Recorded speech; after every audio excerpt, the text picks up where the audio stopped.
Efésios 1, do versículo 4 em diante. Porque Deus nos escolheu nele antes da criação do mundo, para sermos santos e irrepreensíveis em sua presença. Em amor nos predestinou para sermos adotados como filho, por meio de Jesus Cristo, conforme o bom propósito da sua vontade, para o louvor da sua gloriosa graça, a qual nos deu gratuitamente no amado. Pai, em nome de Jesus, Espírito Santo de Deus, eu te peço agora, Pai, enche esse ambiente da tua presença, encha os nossos corações da tua presença. Ó Pai, enche, Senhor, ó Pai, esse templo, como o Senhor enchia, Senhor, ó Pai, o santuário da tua Shekinah, da fumaça da tua presença. Enche-nos, ó Deus, cada vez mais até transbordar. Queremos ser cheios, ó Pai, da tua presença. Queremos ser tocados e renovados por ti na noite de hoje. Toca-nos, ó Deus, em nome de Jesus. Hoje, querido, eu estava meditando em muitas coisas. Eu falei assim, o quanto foi bom essa parada que nós estamos passando. Foi muito bom, porque quantas pessoas estavam murmurando porque tinha muita coisa para fazer na igreja, ou porque era sempre a mesma coisa. Eu fico pensando quantas pessoas ou quantos grupos de louvores se dedicaram tanto a saírem, fazerem shows. E se foram pessoas que não fizeram debaixo da direção de Deus, querido, porque nem todas fazem debaixo da direção de Deus, quantos se perderam nesse tempo agora, porque ficaram sem saber o que fazer.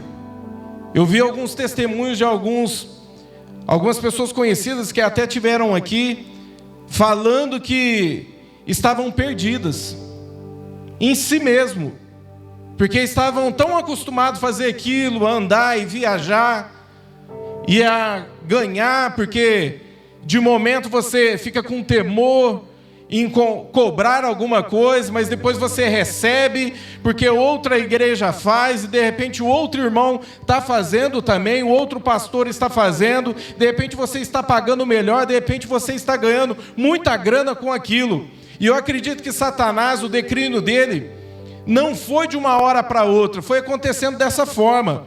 E é tão interessante que ele é o adorador, era um adorador de Deus, e como ele investe na adoração.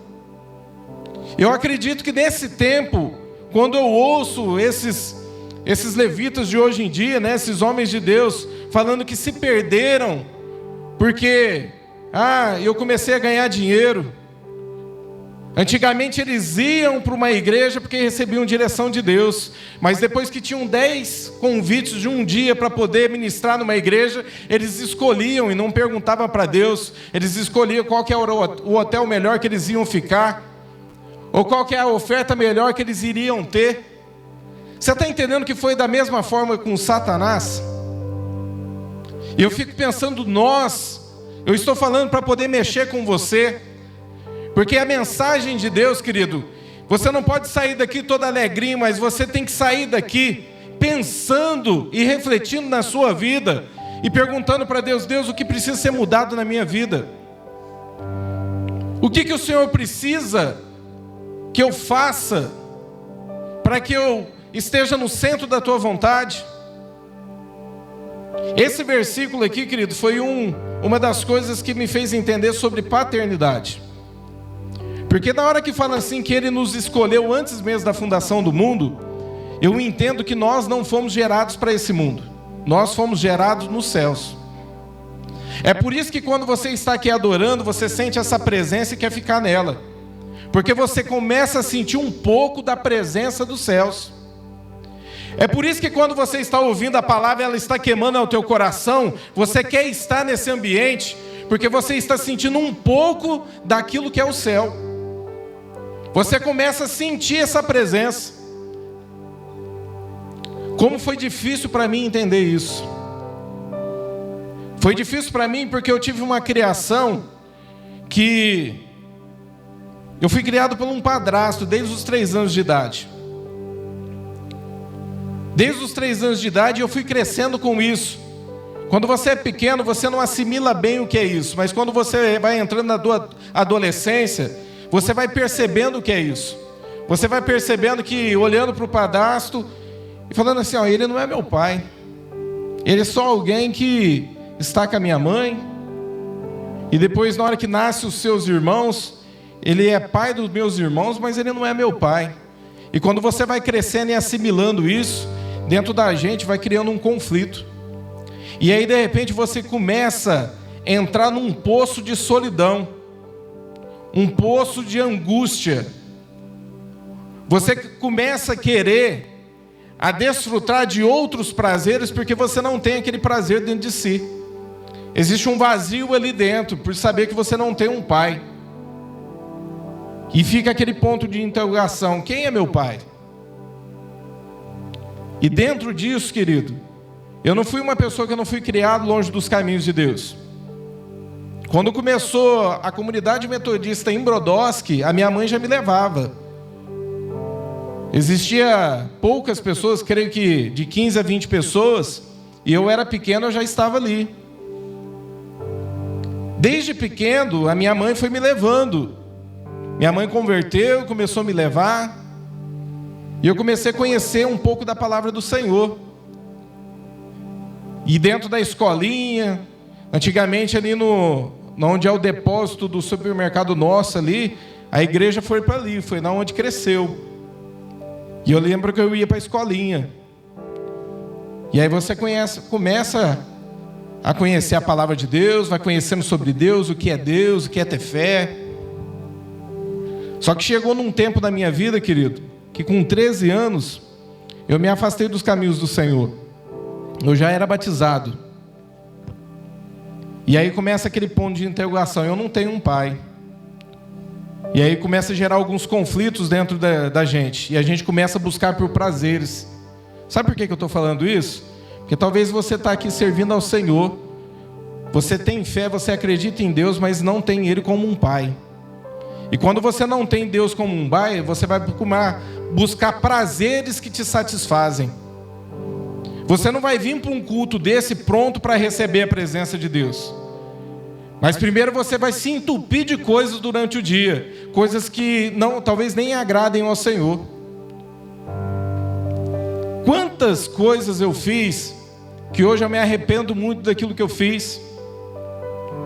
Me envolvi com bebidas, fui usuário de drogas, já contei aqui algumas vezes, quase morri esfaqueado porque levei 2 facadas.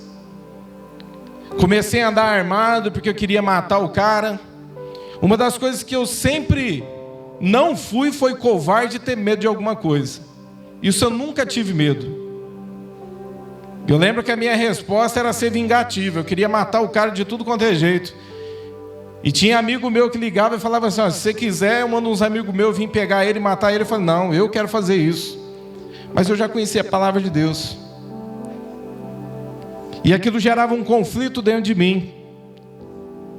É aquele conflito que você sente quando você está a ponto de pecar e fala assim: eu não posso fazer isso porque isso é errado, eu sirvo a Deus. Eu conhecia isso.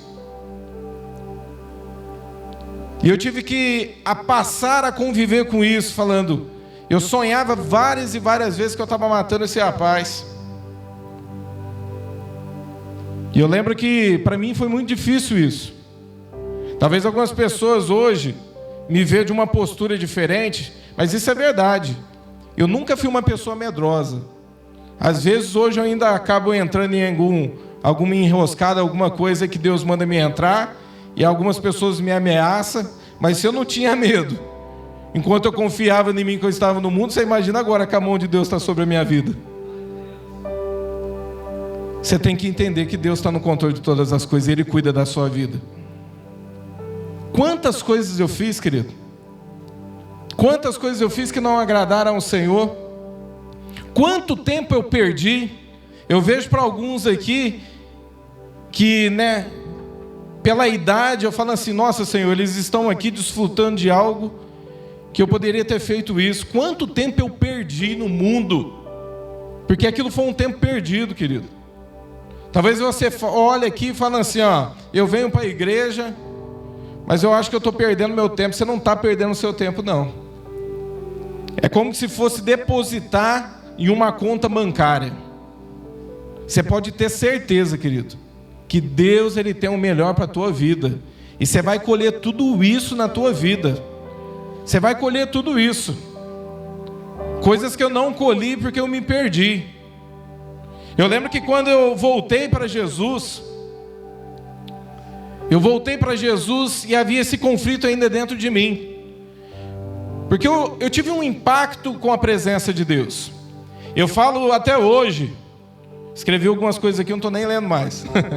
Eu lembro que até hoje, eu ainda prego que existe você parar com alguma coisa, e existe você ser liberto por Deus. E eu sei o que é as duas coisas. Porque quando eu quase morri, que eu fui esfaqueado, eu fiz um propósito com Deus que eu nunca mais ia usar drogas. E depois desse dia eu nunca mais usei drogas mesmo. Foi um propósito que eu fiz com Deus, porque eles queriam me operar. Eles iam fazer um corte em mim da boca do estômago aqui até aqui embaixo no meu umbigo. E eu tinha um amigo meu que ele tinha uma cicatriz parecida. A barriga dele parecia uma boca desse tamanho. Eu falei, Deus do céu, eu não quero ficar desse jeito, não. Aí você imagina hoje, eu barrigudo que esse corte desse tamanho, né? Mas eu lembro que ali eu fiz um propósito com Deus. Eu falei, Deus, se eu não passar por essa cirurgia, eu nunca mais uso drogas. E eu não precisei passar. E ali eu fiz um voto com Deus e parei. Só que uma das coisas que eu não conseguia parar, eu já indo da cela, era de beber. E eu bebia muito. Eu era uma pessoa que eu ia para o boteco junto com meus colegas, coisa de 8 horas da manhã, e eu ficava até as 10 horas da noite. 10 horas da noite eu ia para minha casa, eu tinha a carteirinha do clube, eu tomava um banho e voltava para a balada para ficar até 4, 5 horas da manhã. E era uma pessoa que sempre estava ingerindo bebida alcoólica, ao tempo todo assim, ó, bebendo. A Patrícia mesmo eu conheci, foi num retiro de carnaval. A gente passando, quantos aqui já foi em retiro de carnaval? Alguns irmãos aqui já foi. Alguns irmãos aqui nasceu na igreja também, hein? Eu lembro que eu estava naquele trenzinho, sabe, que você ia fazendo, passando um trenzinho assim, ó. Os retiros de carnaval aqui, eles achou que era na igreja. Era no mundão mesmo. E eu tô ali naquele trenzinho assim, ó. Eu lembro que eu passei pela Patrícia, puxei ela pelo braço, de um beijo nela e lá soltei ela, né? E depois eu fui saber que ela tava quase namorando com um rapaz lá, e ali foi o motivo do desquite deles ali. Foi na hora que eu passei, peguei ela, beijei ela e soltei. E aí ela começou a vir atrás de mim. Mas eu conheci a Patrícia, foi no mundo, foi no carnaval. Eu fiquei 1 ano namorando com ela, sem compromisso nenhum com Deus. E depois que eu voltei para Jesus, eu tive algumas experiências com Ele. E numa dessas, eu lembro que eu briguei com a minha mãe. Eu voltei do bar, briguei com ela, e minha mãe estava divorciando do meu padrasto. E eu lembro que ela foi entrar no quarto, eu bati a porta com muita força. Eu não lembro se pegou no rosto dela, no braço dela. E eu já estava indo na cela. E ela começou a chorar muito, e a gritar, e falando que não merecia aquilo, que não aguentava mais aquela vida. E a porta fechou, e eu sentei na minha cama, e eu peguei e falei assim, Deus, o que eu estou fazendo da minha vida? Minha vida não tem sentido nenhum. Eu falei assim, eu não quero mais viver dessa forma. E eu ajoelhei no chão e comecei a adorar a Deus e fazer uma oraçãozinha de 3 a 5 minutos. O meu corpo começou a queimar, mas queimar mesmo, de esquentar. Começou a pegar fogo o meu corpo. E eu comecei a ver que na hora que eu abri as mãos, porque eu estava chorando, as minhas mãos estavam suando muito e havia uma poça de água. E eu percebi que eu estava suando muito. E eu falei, Deus, o que é aquilo? E eu comecei a sentir o meu corpo tremer. E tremia muito o meu corpo. E na hora que eu levantei, não tinha mais bebida alcoólica no meu corpo. Eu estava sãozinho. Eu sei o que é as duas coisas. Eu sei o que é você parar com algo e eu sei o que é ser liberto por Deus. Naquele dia eu fui liberto por Deus. Eu nunca mais fiquei bêbado. Sabe por quê? Porque quando você se envolve com a presença de Deus, com o fogo da presença de Deus, Deus te purifica. Por isso que é importante você vir para um culto desse e se jogar na presença de Deus e falar assim para Deus: Deus, eu preciso ser liberto. Eu preciso ser liberto da lascívia. Eu preciso ser liberto da mentira. Eu preciso ser liberto da religiosidade. Falar para Deus, se humilhar mesmo. Eu sou de um tempo, querido, que quando nós entrávamos por essa porta aqui, estava tendo um culto antes, e a gente entrava pulando pessoas, porque as pessoas estavam jogadas no chão, chorando do culto que tinha terminado. As pessoas rolando no chão, orando em línguas, recebendo a presença de Deus. O culto já tinha acabado, a gente estava entrando para o próximo, e as pessoas estavam aqui rolando na presença de Deus. Muito diferente dos dias de hoje, onde as pessoas não se esforçam para levantar as suas mãos, onde as pessoas não se esforçam para dar um glória a Deus. E aí você fala assim: ó, pastor, Deus conhece o meu coração, mas a expressão do teu corpo também é adoração. Quando você dá um glória a Deus, é a expressão do corpo. Quando você levanta as tuas mãos, é devoção. Quando você se ajoelha, é respeito. As pessoas não fazem mais isso. As pessoas não fecham mais os olhos e se entregam na presença de Deus. Eu sou de um tempo onde o pregador estava pregando, a gente caía no chão e começava a receber a presença de Deus. Eu sou de um tempo aqui que os irmãos jogavam até cadeira para cima. Eu sou de um tempo aqui onde na hora do louvor os irmãos vinham e se jogavam no chão e começavam a nadar. Eu não sei quantos são aqui desse tempo. Se jogavam e começavam a nadar na presença de Deus. Querido, não deixe o diabo roubar a adoração que vem do Senhor da tua vida. Talvez você fale assim: ah, pastor, Deus conhece, sabe que eu oro, sabe que eu tenho vida com Deus. Você sabia que quando Maria, ela estava aos pés de Jesus ali adorando Ele, estava tudo certo. Ela estava ali chorando, aos pés de Jesus, estava tudo certo. Só que quando ela pega daquele vidro de unguento, que era de muito valor, e ela começa a derramar sobre Jesus, a Bíblia fala assim que na hora os discípulos ficam escandalizados. E na hora Judas se levanta e fala assim: ó, isso é um desperdício. E talvez é isso que o diabo fala na cabeça das pessoas hoje. Enquanto elas estão aqui, elas não querem expressar sua adoração. É um desperdício. Não precisa disso. Larga a mão de ser bobo. As pessoas vão reparar em você, vão colocar apelido em você. Sabe por que ele se levantou, querido? A Bíblia fala assim, que Judas era aquele que mexia na bolsa de dinheiro de Jesus. E Jesus sabia disso. Ele roubava, ele era o tesoureiro que cuidava. Todas as vezes que você estiver adorando, pode ter certeza que você olha e pega e fala assim: ah, tá tudo certo. Mas na hora que você for fazer a tua entrega, é aí que o diabo, o ladrão, ele se levanta. Porque o ladrão, ele quer roubar isso de você. O ladrão, ele quer levantar, ele quer roubar de você o seu levantar de braços, o seu glória a Deus, o seu choro. Porque isso é entrega, querido. Isso é entrega. Não deixa o ladrão roubar isso de você. Vem para a presença de Deus e se prostra na presença de Deus e fala para Deus, rasga teu coração, fala: Deus, me renova, me enche, eu quero ser cheio da tua presença. Nós precisamos ser, querido, um dos exemplos que eu tenho muito forte para a minha vida é a vida de Moisés e Josué. A Bíblia fala assim que ele pegava a sua tenda e ele se retirava para montar a tenda do encontro. Sabe por que era a tenda do encontro? Alguém sabe aqui ou não? Era esse chamado tenda do encontro, porque era ali ele ia montar algo, ele ia preparar algo para ter um encontro com Deus. Então ele se retirava do arraial, ia para bem longe e montava essa tenda.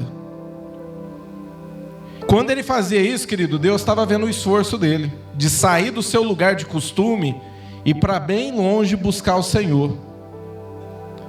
Você está entendendo que não é só Deus conhecer o teu coração?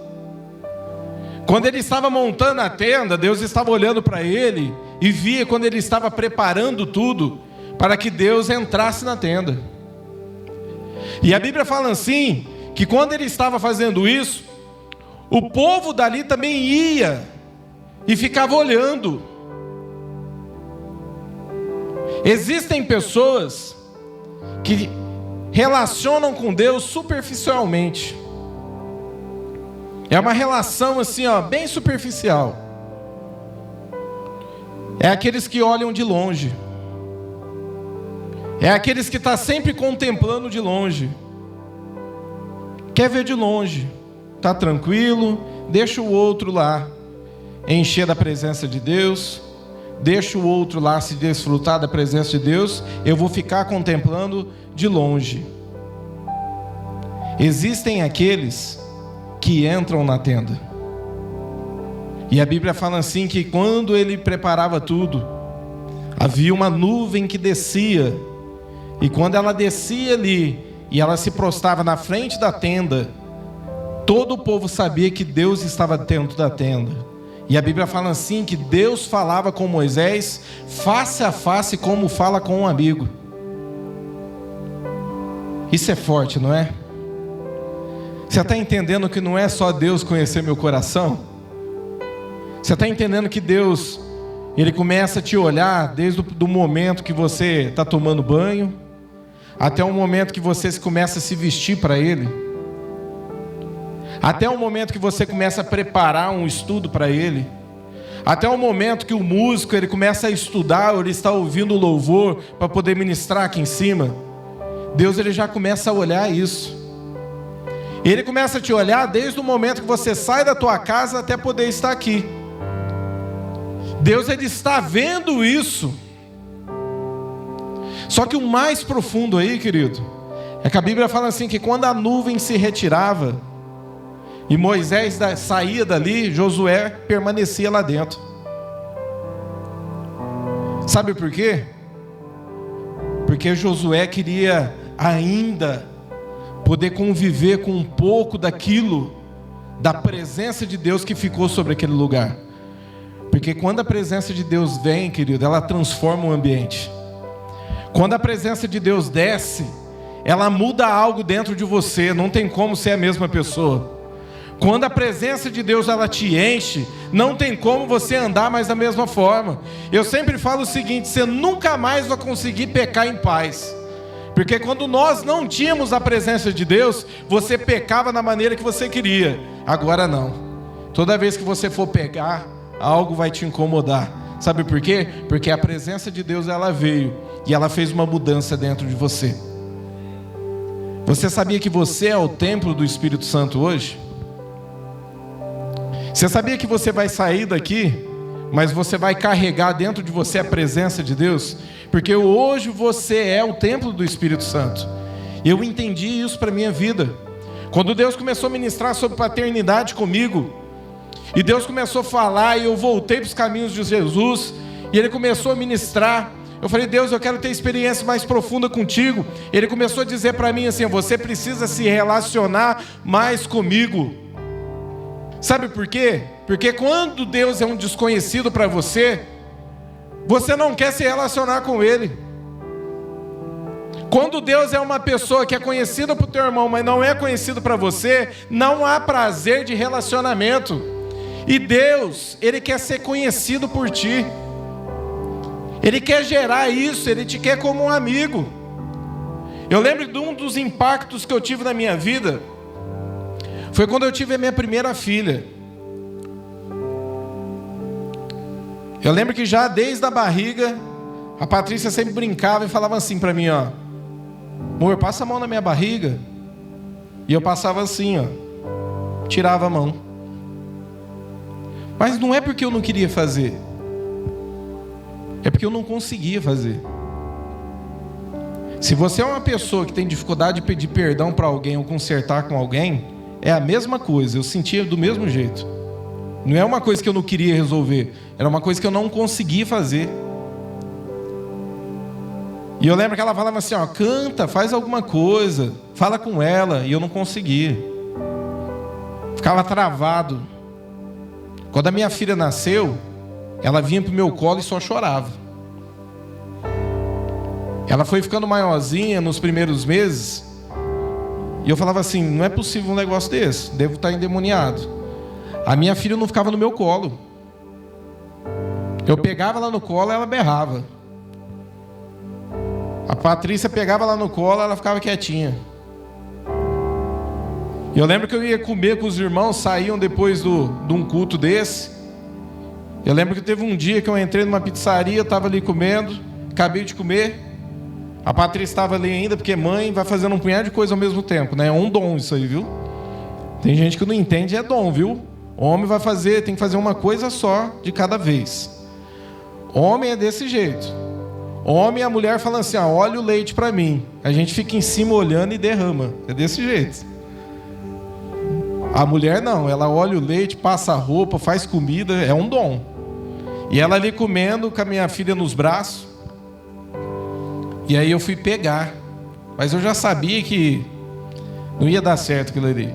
E tava cheio de irmão. E os irmãos tudo assim me mirando, as mães, né? Me mirando assim com os olhos. Será que esse pai não vai pegar? E na hora que eu peguei, ela começou a chorar. E ela queria se jogar. E eu segurava querendo se jogar. Aí uma irmã virou e falou assim, ó, como é que pode um pai desse não consegue ficar 5 minutos com a filha nos braços? Eu vou falar que se eu tivesse armado, ela ia ser meu alvo. Mas, querida, aquilo mexeu comigo. Porque eu fiquei muito revoltado. Eu voltei para casa, na hora que foi dar a paz do Senhor, na hora de ir embora, eu não quis nem cumprimentar ela. Eu lembro que ela olhou para mim e fez assim, olha só, desse jeito. E eu cheguei em casa revoltado. Falei, quem é essa mulher para me julgar? E aí eu comecei a falar com Deus. Falei, Deus, o que é isso? Será que essa mulher não sabe que ela é minha filha? Como que eu anseio ter minha filha nos braços, ela ficar nos meus braços? E aquilo começou a virar um conflito dentro de mim. Eu lembro que um dia eu estava dentro do tabernáculo orando. E eu comecei a perguntar para Deus. Eu falei, Deus, o que é isso? E eu comecei a chorar. E chorar mesmo que nem criança. Deus, o que é isso? Por que ela não fica comigo? Aí Deus falou assim para mim, ó, por conta das tuas atitudes. A culpa é tua. Eu precisava aceitar aquilo. Eu precisava aceitar que eu errei. E Deus estava me mostrando. Aceita teu erro, você errou. Eu falei, mas como assim, Deus? Como que eu errei? Você errou quando ela falava para você fazer carinho na barriga dela?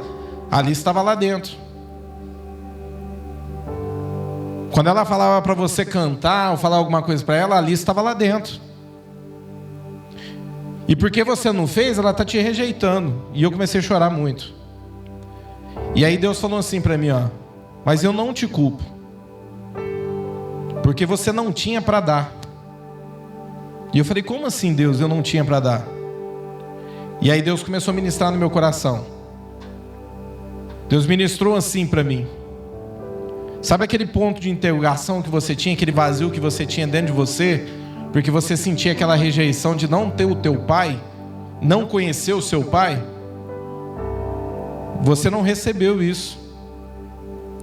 E porque você não recebeu, você não tem para dar. E aí o Espírito Santo começou a ministrar um punhado de coisas, querido. E o Espírito Santo começou a me ministrar na minha vida, porque que tem tanta pessoa parada dentro da igreja. Eu falei, Deus, por que essas pessoas estão paradas? Deus falou assim para mim, porque elas não recebem do meu amor para poder dar. Eu podia escolher aqui entre alguns, talvez que tem pouco tempo de conversão, e falar assim: vamos comigo agora pregar para os mendigos ali na praça. Talvez você ia chegar lá e não saber o que falar. Sabe por quê? Porque você não recebeu para poder dar para eles. E o Espírito Santo virou para mim e falou assim: ó, você precisa entender que eu sou o seu pai. Eu te formei antes mesmo do teu pai nascer. Eu te formei antes de tudo. E o Espírito Santo começou a ministrar o meu coração. Falou assim: você não foi gerado aqui, você foi gerado dentro de mim, lá nos céus. Eu sou seu pai. E aquilo começou a me encher por dentro. E querido, aquilo começou a me tomar forma dentro de mim. Porque eu comecei a sentir um amor, um cuidado tão grande da parte de Deus. E Deus falando assim: ó, para de buscar. Eu te adotei como filho. Você é meu filho, eu te amo. E começou a ministrar. E aquilo me encheu por dentro. Querido, não dá para descrever o que eu senti naquele momento. Mas eu sei os efeitos do que aquilo causou dentro de mim.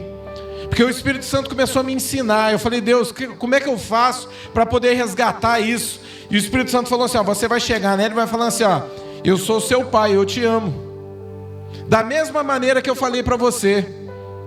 Você vai falar para ela que ela é linda, que ela é a tua princesa, que ela é a pessoa mais preciosa dessa terra para você. E eu comecei a fazer isso, e eu comecei a fazer, e eu comecei a fazer. E isso com 8 meses, querido, ela começou a vir para perto de mim. E ela começou a ficar mais perto de mim. Logo, isso foi crescendo, foi gerando uma intimidade. Aquilo não foi ficando mais estranho, não foi ficando desconhecido, ela foi ficando perto de mim. Quando a minha segunda filha... eu fiquei sabendo que a Patrícia estava grávida, eu falei assim: é agora, né? E ela falava assim: ó, beija a barriga. E eu já... canta pra ela. Fala que ama, eu te amo. E comecei a fazer, querido. Quando a minha filha nasceu, eu saí, eu lembro que eu chegava de casa e eu tomava banho. E eu ficava com muitas dores nas pernas, porque eu ficava andando, trabalhando em obras, subindo com peso. E nessa transição, eu cansava muito. E eu tomava banho e ia para a cama. O que ela fazia? Ela vinha gatinhando, levantava na cama. Eu puxava ela, jogava ela em cima do meu peito. Ela ficava ali 1, 2 horas comigo ali no meu peito, passando a mão em mim, passando a mão no meu rosto, passando a mão no meu cabelo. E aí eu fui entender. Querido, você não vai dar nada para as pessoas se primeiro você não receber de Deus. Talvez você olhe e fale assim: ó, faz tanto tempo que eu não sinto a presença de Deus, faz tanto tempo que a minha vida está parada, faz tanto tempo que eu não consigo fazer nada, faz tanto tempo que eu não tenho uma experiência com Deus. Querido, o dia é hoje, vai para a presença de Deus agora. Começa a orar em línguas aí na cadeira já. Fala para Deus: Deus, me pega agora, me enche da tua presença. Eu quero ser cheio da tua presença. Eu quero ser cheio da tua presença. Começa a falar para Deus. Começa a falar para Ele: Deus, eu quero mais de ti. Eu quero mais da tua presença. Começa a dizer isso para Ele. Quantas experiências eu tive com Deus depois disso? Quantas? Eu poderia te citar várias. Eu comecei a colocar algumas. Eu lembro que a primeira experiência que eu tive foi uma cura que Deus fez no pé da minha avó. Já contei isso aqui várias vezes. Deus falou assim para mim, ó, eu orando no meu quarto. Deus falou assim para mim, ó, vai lá na casa dela, unge ela, coloca a mão sobre ela e ora. E eu já estava sentindo aquela presença ali, porque não é algo, querido. Talvez a pessoa venha para um culto desse e fala assim: eu não senti nada. Mas ela ficou distante de Deus o dia inteiro.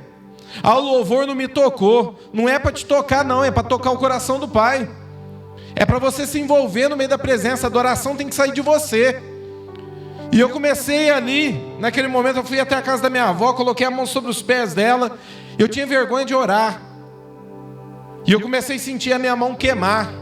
A minha avó fazia 8 meses que ela não andava. Mancando, sentava, mancava, o pé dela ficando preto, ninguém sabia o que era aquilo. Inchado, o pé da minha avó começou a murchar na minha mão.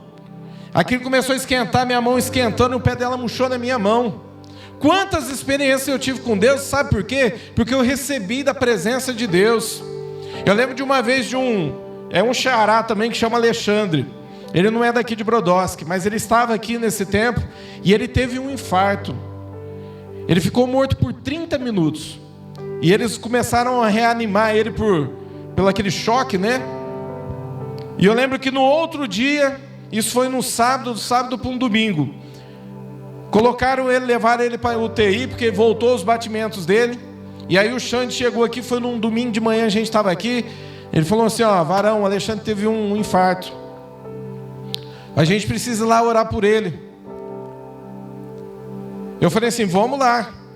E já na hora do louvor eu comecei, Deus, eu vou lá e eu vou orar para aquele homem vai voltar. E a gente foi, entrou dentro do carro e ali orando em língua, no mesmo espírito, um com o outro. A gente chegou lá, o médico não queria deixar entrar porque era UTI. E a mulher dele pedindo por favor, desesperada. E o médico virou para nós e falou assim, ó, é muito difícil ele voltar. Se ele voltar, porque ele ficou muito tempo sem oxigênio no cérebro. Se ele voltar, ou ele volta paralítico, ou ele vai voltar meio com alguns transtornos. E a gente já começou assim, está amarrado em nome de Jesus. E ele deixou a gente entrar. E a gente colocou a mão sobre a cabeça dele e começou a orar, ele ali, tudo entubado. A gente orou e declarou ali, em nome de Jesus, que ele ia voltar sem sequela nenhuma. No outro dia, na segunda-feira, a mulher dele ligou, falou assim que ele acordou. E ele voltou sem sequela nenhuma. E ele vem nos cultos hoje. O cara ficou morto meia hora, querido. Sabe por que eu estou falando isso? É para começar a gerar algo dentro de você. É para que você amanhã acorde já pensando assim, ó, o que eu vou fazer? Porque Deus, Ele quer me usar e eu preciso fazer alguma coisa. Você vai começar a ficar sensível à voz do Espírito Santo, porque uma pessoa cheia do Espírito Santo, ela fica sensível. Ela vai começar a olhar tudo que está à sua volta. A pessoa não precisa de oração. Uma pessoa cheia do Espírito Santo, querido, que ela entende que Deus faz parte da vida dela, ela tem que estar pronta para tudo. Uma vez eu fui ali naquela feira do Brás que tem ali em Ribeirão, tinha acabado de chegar. E eu fiquei sabendo. A Patrícia falou, vamos lá que é tudo preço de custo e tal. Eu falei, então vamos. Chegamos lá, aquele peloto de gente. De repente uma menina começou a pular, estribuchar, cair no chão. E o povo abriu aquela roda assim, e o Espírito Santo na hora, já pá. Vai lá orar por ela. Repreende esse demônio. Mas na hora o Espírito Santo já falou para mim que era demônio. Eu entrei no meio daquele povo tudo olhando. Pus a mão na cabeça dela, comecei a orar. Repreendi. Falei, está repreendido em nome de Jesus. A menina voltou, levantou, todo mundo, aquela bola de gente. Só que eu vou confessar uma coisa, querido. O Espírito Santo falou assim para mim, prega agora. Falei, eu vou pregar o que agora, Deus? E eu comecei assim, ó, vai para uma igreja, você precisa aceitar Jesus, falando para ela, e o povo tudo olhando. Você está entendendo que você tem que estar pronto para isso tudo, querido? Eu sou de uma época que a gente tomava Santa Ceia aqui, e o discípulo meu não veio, porque ele tinha que fazer um canal com a boca tudo inchada. Eu passei na casa dele, falei, esse discípulo meu está me enrolando. Cheguei lá, ele com tudo inchado, o dente tudo infeccionado. Eu fiquei revoltado, porque ele estava no começo da conversão dele. Eu falei, ó, o diabo já está infeccionando o dente desse homem. Desse jeito, querido. E eu cheguei aqui, tomei Santa Ceia, e eu falei assim, eu vou deixar um pouquinho do vinho dentro do copinho, vou levar, vou ungir, ele vai ser curado. A Patrícia, larga a mão de ser bobo, deixa esse copinho aí. Eu falei, eu vou levar. Saí do culto, cheguei lá, falei, vem cá, chamei ele para fora, ele ali resmungando de dor. Eu falei, você crê que Deus cura? Creio. Eu falei, então esse aqui é o sangue de Jesus. Moeu o dedo assim, ó, pus na testa dele, pus na bochecha dele, pus a mão e falei assim, ó, você está curado em nome de Jesus. Ele, amém, entrou para dentro. Deu 3 horas depois, ele me ligou, falou, Varão, abaixou tudo aqui, parou de doer, eu fui curado. As pessoas hoje, querido, elas não buscam isso. O que eu estou querendo dizer para você é que eu sou de um tempo onde a igreja tinha fome pela presença de Deus, tinha anseio pela presença de Deus. Hoje a igreja, ela tem se perdido o seu tempo com muitas coisas, para não falar se prostituído, mas tem se envolvido com tantas coisas para poder se satisfazer, e a tecnologia está aí hoje para poder te prender. E querido, você precisa entender que você não é dessa terra. Você foi gerado no céu e nós vamos voltar para o céu, amém? Por isso que nós temos que esperar a volta de Jesus. Por isso que o meu coração queima pela volta de Jesus. E talvez você olhe e pegue e fale assim, ó: ah, pastor, eu não consigo sentir isso dentro de mim. Se envolve com a presença dele. É por isso que eu anseio pela volta de Jesus. Eu não aguento mais isso aqui.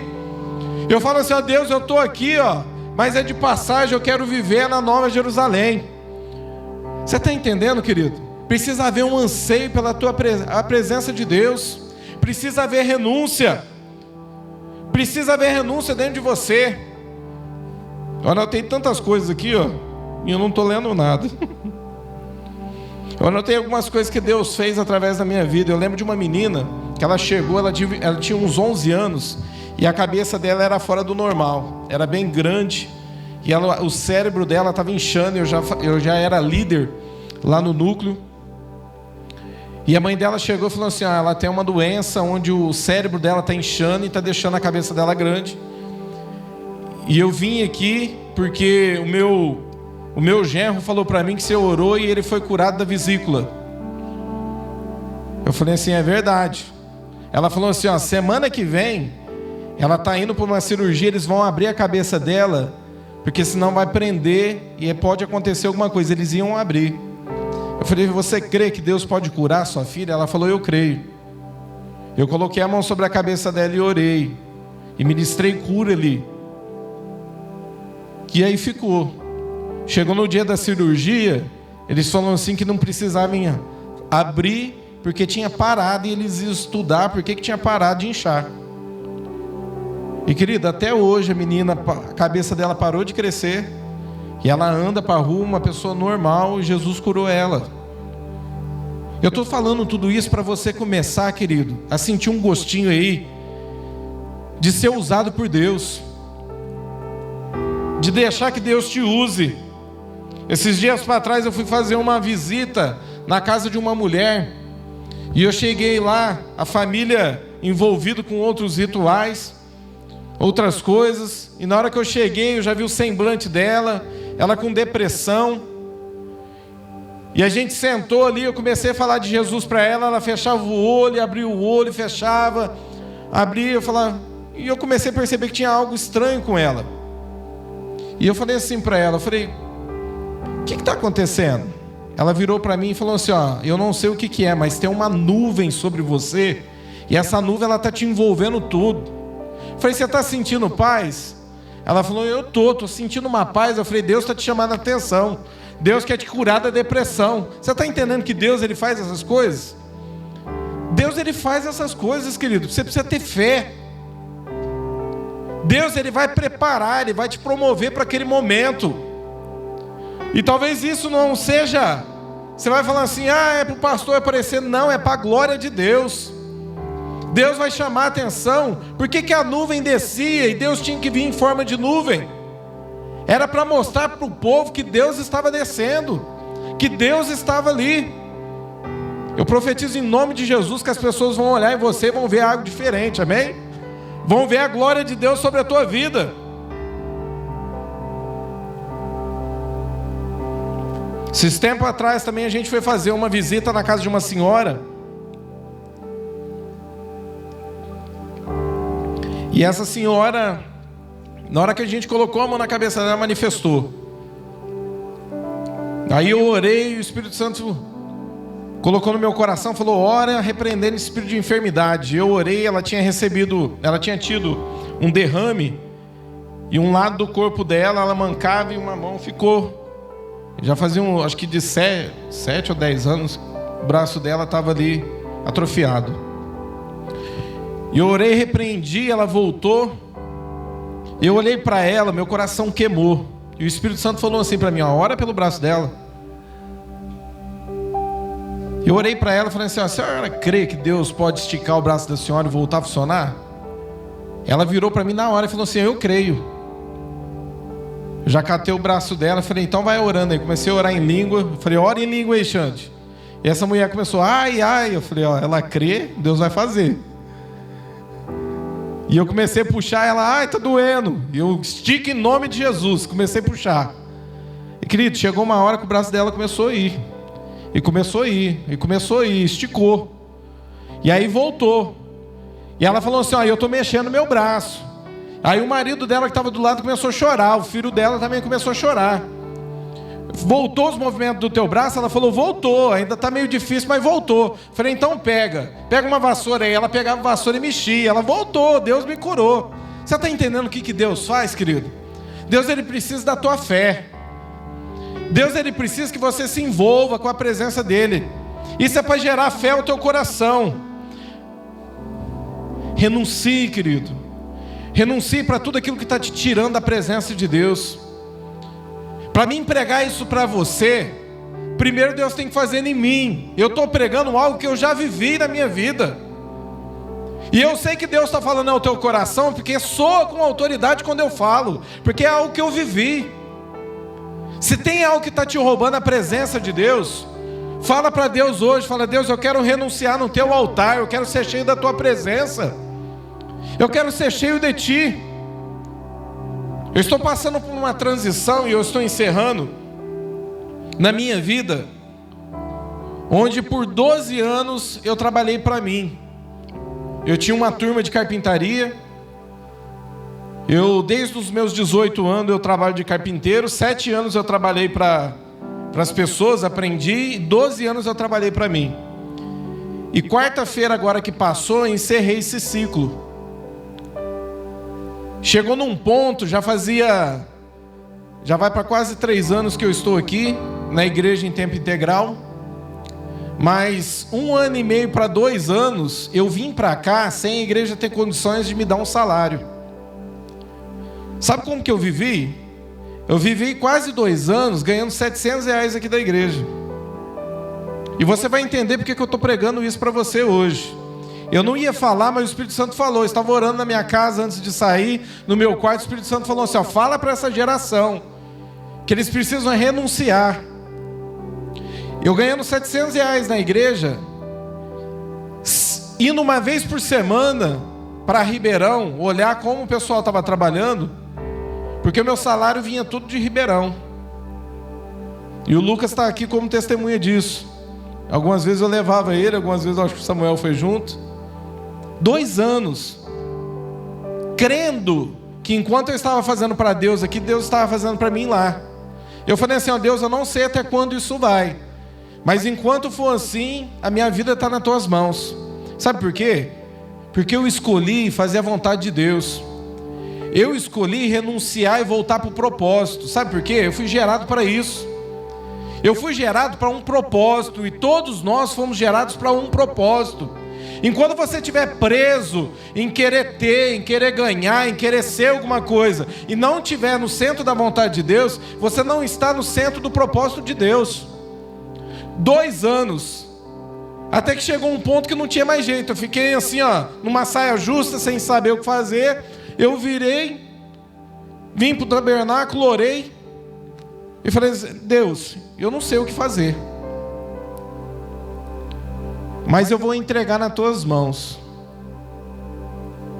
Eu vou entregar hoje nas tuas mãos. E lembrei do que Elias fez.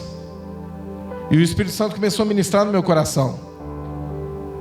Que quando Eliseu fez. Porque quando Elias chamou ele falou assim, eu posso ir despedir dos meus pais? Ele falou assim, vai lá. Ele voltou, queimou as suas carroças, pegou seus bois, deu aos pobres, fez comida, né? Deu aos pobres e foi andar com Elias. Não tinha segundo plano para ele. E o Espírito Santo começou a ministrar no meu coração isso. E aí eu orando ali com a cabeça baixa, falei, Deus, tinha recebido a notícia que eu ia até quarta-feira e não ia passar disso. o Espírito Santo ministrando, falando, eu cuidei de Eliseu. Eliseu estava no centro da minha vontade. E eu comecei a entender, eu falei, Deus, eu preciso voltar para o propósito. Porque nós vivemos num mundo de ilusão. E a gente não entende que nós fomos gerados com propósito. E aí Deus ministrou no meu coração, você lembra do jovem rico? Jesus chamou ele para poder ser discípulo, querido. Chamou ele para ser discípulo. Tudo aquilo que os discípulos fez e contemplaram, através da presença de Deus que estava sobre eles, era para ser também com aquele jovem rico. Mas a Bíblia fala assim que ele entristeceu porque ele tinha muitos bens. E a Bíblia fala assim que ele deu as costas para Jesus. E uma das coisas que Jesus falou muito forte ao meu coração é que o nome dos discípulos estão escritos e gravados para a eternidade. Mas o nome daquele jovem rico ninguém sabe. Sabe por quê? Porque quando há renúncia, o seu nome se torna um legado. Sabe por que ninguém sabe quem que era aquele jovem rico e o nome dele? Porque não houve renúncia. E o Espírito Santo falou para mim, queima as suas carroças, meu filho. E eu comecei a orar, falei, Deus, eu estou com uma dívida alta aí, como é que eu faço? Eu tenho que pagar tudo isso. Deus falou, vende que eu vou cuidar de você. E eu cheguei nos meninos, né? Comentei com o Mateus, comentei com o Lucas, falei para um pastor, falei, pastor, eu não vou voltar mais, não tem como eu parar, não sei o que eu vou fazer, mas eu não volto mais para trás. E eu peguei e abri mão. Essa semana agora, eu vendi o meu carro de trabalho, vendi todas as minhas ferramentas, consegui pagar um tanto das minhas contas, e eu vou ganhar metade do que eu ganhava, mas para fazer a vontade de Deus. Eu queria que você ficasse de pé.